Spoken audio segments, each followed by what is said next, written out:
Quand j'étais au lycée, notre professeur de philosophie nous a dit quelque chose un jour.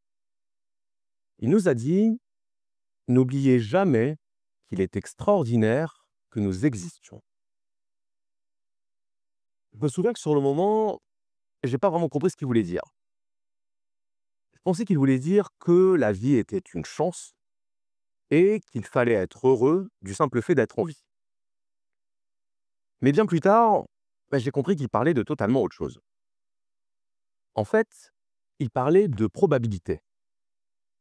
Notre existence est extraordinaire au sens où la probabilité que nous existions, la probabilité que nous soyons nés, elle était extrêmement faible.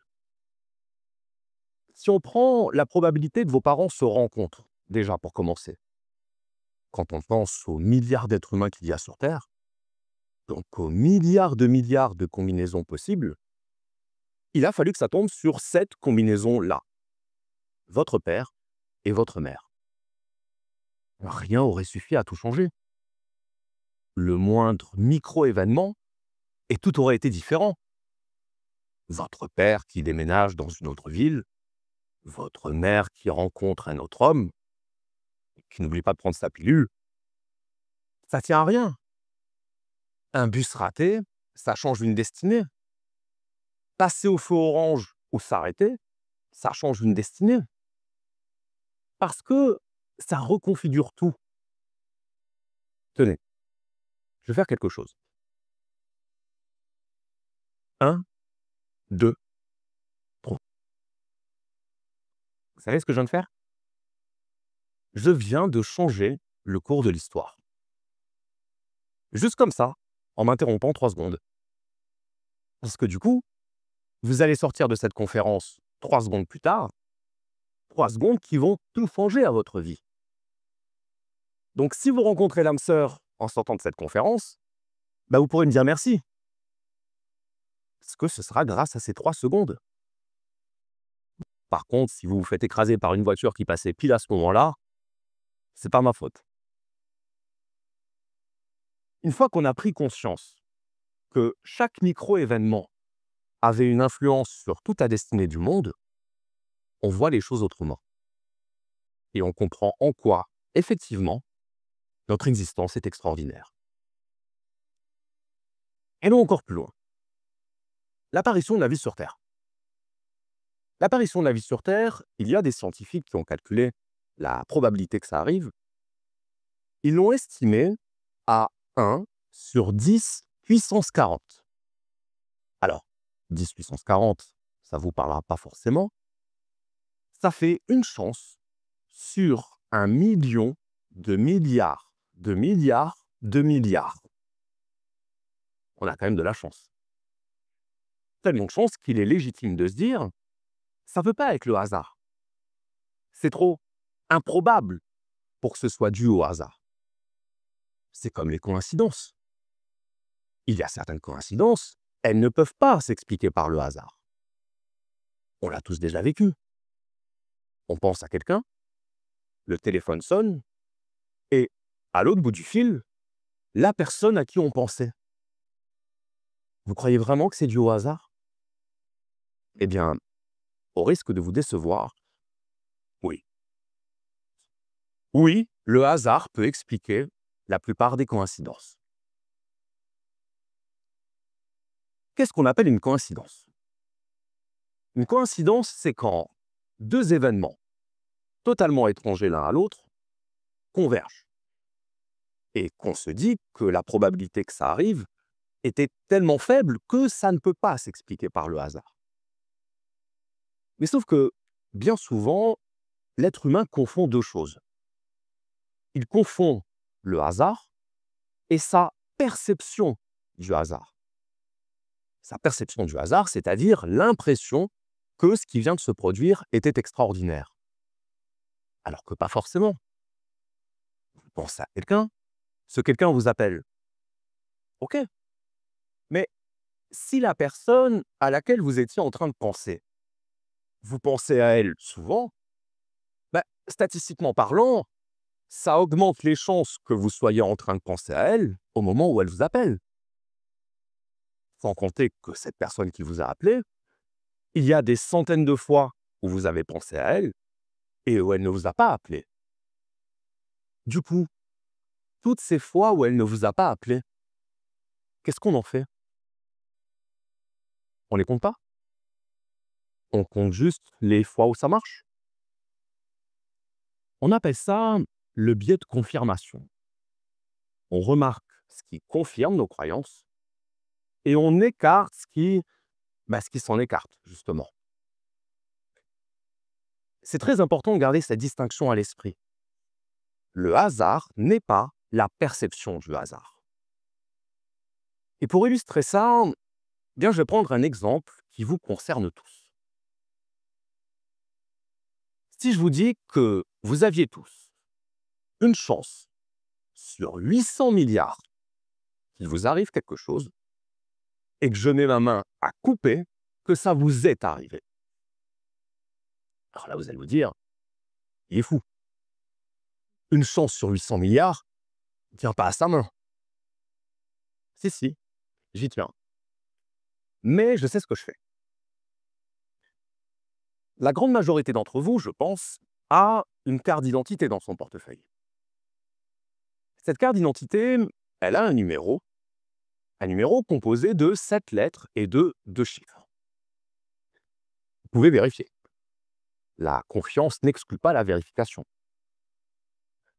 Pour ceux qui ont fait un peu de maths, 7 lettres et 2 chiffres, ça représente un total de plus de 800 milliards de combinaisons possibles. Donc, si je traduis, vous aviez une chance sur 800 milliards de vous voir attribuer ce numéro de carte d'identité et pas un autre, et c'est ce qui s'est passé. Si ça, c'est pas extraordinaire. Alors, qu'est-ce qui fait que ce genre de hasard extraordinaire, une chance sur 800 milliards, ne retient pas notre attention? C'est le fait que ce hasard n'est pas porteur de signification pour nous. Votre numéro de carte d'identité, pour vous, c'est pas très important. Ça pourrait être un autre numéro, ça changerait rien à votre vie. Exactement. Autrement dit, un hasard nous paraît extraordinaire, non pas tant parce qu'il est extraordinaire, que parce qu'il est porteur de sens. À tel point qu'entre un hasard immense qui n'est pas porteur de sens et un petit hasard qui a du sens, ou même sans parler d'avoir du sens, juste un hasard qui nous concerne, on va trouver ce petit hasard beaucoup plus extraordinaire que le grand hasard. Vérification. Le dernier livre que j'ai lu était un roman de Michel Houellebecq. Je suis sûr que parmi vous, il y en a qui viennent de se dire « Incroyable! Moi aussi !» Non, pas incroyable. On parle de Michel Houellebecq, l'un des écrivains les plus lus en France. Donc j'ai juste fait jouer les probabilités. J'avais 95% de chance pour que l'un d'entre vous soit dans mon cas. Et pourtant, pour ceux d'entre vous qui sont effectivement dans mon cas, ce hasard vous a fait réagir, alors qu'une chance sur 800 milliards tout à l'heure, ça ne vous a pas fait réagir. Donc c'est bien notre perception du hasard qui est en cause, pas le hasard en lui-même. Le hasard ne nous intéresse que quand il s'adresse à nous, quand il nous donne l'impression que l'univers nous envoie des signes, quand il nous donne l'impression que nous avons été choisis, que nous avons été désignés par l'univers. Donc c'est très auto-centré, la perception du hasard. C'est très égotique. Distinguer le hasard de la perception du hasard, c'est dire quelque chose qui ne va peut-être pas vous plaire. Ce qu'on appelle le hasard désigne en réalité notre ignorance. Exemple, pile ou face. Quand on joue à pile ou face, ce qui fait l'intérêt du jeu, là, c'est qu'on ignore de quel côté va tomber la pièce. Pour autant, est-ce que ça veut dire que le résultat est impossible à prédire? Non. Techniquement, on pourrait prédire le résultat. Qu'est-ce qu'il faudrait pour pouvoir le prédire? Bien, il faudrait savoir de quel côté est tournée la pièce quand on la lance et combien de rotations elle va faire avant de retomber dans la main. Si elle fait un nombre pair de rotations, elle tombera du même côté. Et si elle fait un nombre impair de rotations, bien, elle tombera du côté inverse. Donc, quand on dit que pile ou face, c'est du hasard, en réalité, c'est un raccourci de langage. Ça veut simplement dire que personne ne compte assez vite pour savoir combien de rotations va faire la pièce. Mais si on était équipé de lunettes qui ralentissent les images, ou d'un appareil capable de calculer le nombre de tours que fait la pièce pendant la durée du lancer, il serait très facile de prédire le résultat. Retenez bien cette phrase. Le hasard, ce sont les événements qui passent sous les radars de la connaissance humaine. Et ce que je viens de dire à propos de pile ou face marche pour tous les jeux de hasard. Ça marche pour le loto, ça marche pour Shifumi ou pour le lancer de dés. D'ailleurs, il faut savoir que le mot hasard, à l'origine, c'est un mot arabe, hasard, qui veut dire jeu de dés. Comme quoi, il n'y a pas de hasard. Conclusion, justement, il n'y a pas de hasard. Il n'y a pas de hasard, il n'y a que de l'ignorance. Mais comme l'esprit humain n'aime pas l'ignorance, la nature a horreur du vide, on a tendance à remplir cette ignorance par de la croyance. La croyance dans le destin, la croyance dans la synchronicité ou dans le plan divin. Alors qu'il suffirait d'y mettre de la connaissance pour que le hasard se dissipe. Le hasard, c'est une tache d'obscurité qui rétrécit à mesure qu'on projette sur elle la lumière de la connaissance. Et c'est ça le problème de l'être humain quand il est confronté au hasard, c'est qu'il a tendance à en faire quelque chose de mystérieux et d'imprévisible. Le hasard n'est pas du tout imprévisible en réalité. C'est très structuré le hasard. C'est d'ailleurs ce qui fait la fortune des patrons de casino. Vous connaissez l'histoire. Au casino, le seul joueur qui est sûr de gagner, c'est le propriétaire. Parce qu'il a les probabilités de son côté. Le joueur qui rentre dans le casino, c'est quelqu'un qui est animé par une croyance. La croyance dans la chance, dans sa bonne étoile, ou dans son porte-bonheur. Le joueur, c'est un mystique. Alors que le propriétaire, c'est un rationaliste.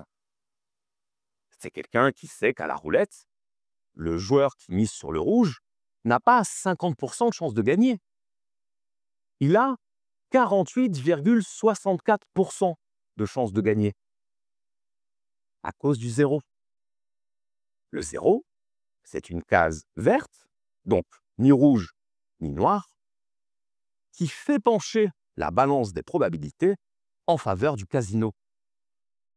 En clair, statistiquement, le casino gagne toujours à la fin. On sous-estime énormément le pouvoir des probabilités. On les oublie même. Parce que les probabilités, c'est pas très sexy. Et surtout, ça ne comble pas notre besoin de sens. L'être humain a besoin de sens, quitte à inventer lui-même ce sens. Mais sauf qu'en faisant ça, on passe peut-être à côté de la solution. Et c'est là où, pour terminer, je dois vous parler de Spinoza. Spinoza disait « Il n'y a pas de hasard ». Mais pas au sens où tout est écrit d'avance dans le grand livre du destin. Il n'y a pas de hasard au sens où tout ce qui arrive est le résultat d'un enchaînement de causes et d'effets. On appelle ça le déterminisme. Voir le monde de façon déterministe, c'est voir le monde comme une rangée de dominos. Vous poussez un domino, il entraîne le suivant dans sa chute, qui entraîne le suivant, qui entraîne le suivant, et ainsi de suite. Cause, conséquence, action, réaction. Il n'y a pas de hasard, non pas parce que l'univers est dirigé par une force irrationnelle, mais justement parce qu'il est dirigé par cette force éminemment rationnelle qu'est la causalité. Je vais le dire autrement. Nous sommes tous des dominos. Vous, moi, l'univers, cette conférence, absolument tout. Nous sommes des dominos qui n'ont pas conscience d'être des dominos et qui, quand le domino précédent nous tombe dessus, pensons qu'il nous est tombé dessus par hasard ou que c'est le destin qui l'a fait tomber sur nous. La réalité, c'est que c'est la causalité qui l'a fait tomber sur nous. Comme c'est la causalité qui vous a conduit jusqu'ici. Et si ce que je vous dis là vous déçoit, parce que vous avez une sensibilité plus spirituelle, et que vous voulez croire dans la force des coïncidences, des synchronicités ou du destin, gardez à l'esprit qu'en latin, domino veut dire maître. Autrement dit, si nous sommes les enfants de la causalité, avoir conscience de la causalité et prendre la causalité, c'est se donner les moyens de devenir maître de nos vies. Je vous remercie.